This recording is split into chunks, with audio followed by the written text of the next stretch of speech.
Son bir ayda düşündüyüm bir məsələ haqqında danışmaq istəyirəm.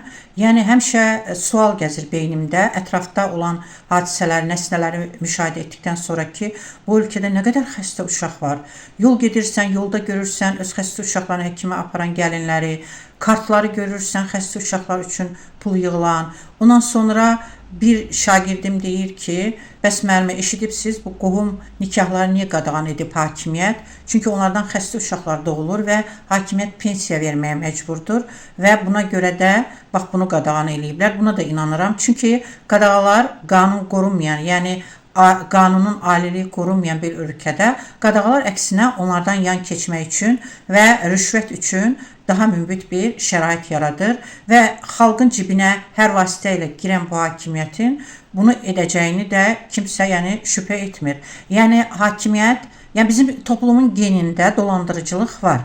Və bu dolandırıcılıqdan doğan bu hakimiyyət o dolandırıcılığı daha çox artırır və daha çox mümbit şərait yaradır və bu hara gedəcək? Mənim də ağlım kəsmir və insan sevdiyi bir insan xəstə olanda, hələ ki uşaqsa, o insanlar nə edirsən əl atırlar. Hakimiyyətdən sonra Mehriban Əliyevaya, nə bilim Heydər Əliyev fonduna üst tutular. Orada da lazımi kömək görməyəndə üst tutular elgizlərə, zaurlara, xoş qədəmlərin verilişlərinə və son dövrdə bir videoda çıxdı qarşıma ki, cinsi azlığın bir nümayəndəsi oturub xəstə uşaqlar üçün pul yığır. Yəni insanlar görünə günə qalıb ki, özlərinin küfür etdiyi, nifrət etdiyi, hətta onlara kömək etsə də hər an onları əzməyə ən az müdafiə olunan bir təbəqə cinsi azlığa üst tutub. Yəni o cinsi azlığın nümayəndəsini də mən qınamıram. Nə etsin? Cəmaət xahiş edirsə, hər bir insan bacardığını etməlidir. Əslində isə insanımız özünü anlasa bilsə, hakimiyyətdən bunu tələb edər.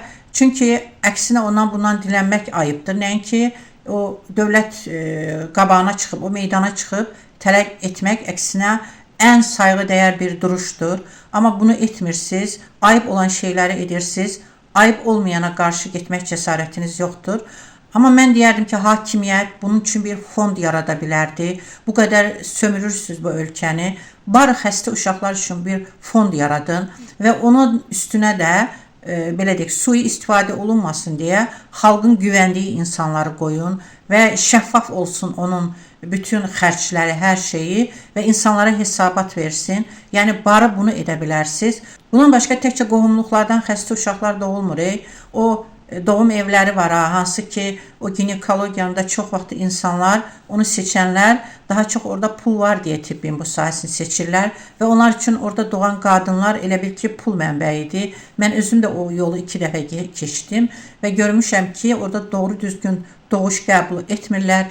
O qədər biganədirlər ki, uşaq da travma alır, qadın da və ginekoloqlara deyirəm, demirəm hamısı, istisnalar onsuz da var, amma istisnalar ümumi qaydanı pozmur. Bari internetə baxın, doğuşu düzgün qəbul edin. Qadını dümdüz uzadıb güc ver deyirsiniz. Sonradakı uşağı doğulanda götürüb aparırsınız. Amma uşaq doğulanda ananın sinəsinə qoyulmalıdır. Qadının da biraz belə deyək, uzanmış yox, yarı heç olmaz uzanmış şəkildə. Yəni müəyyən rahat formaları öyrənin. Yəni bu qədər də vəhşilik olarmı? Mən özüm görmüşəm. Yəni sənin arxanda adam yoxsa, sənin pulun yoxsa, orada olan vəziyyətdə görmüşəm. Yəni heç bir şeydən qorxmursunuz, bari ilahi ədalətdən qorxun. Yəni ilahi ədalət var və o sizi elə cəzalandırır ki, insanlar heç onu edə bilməz.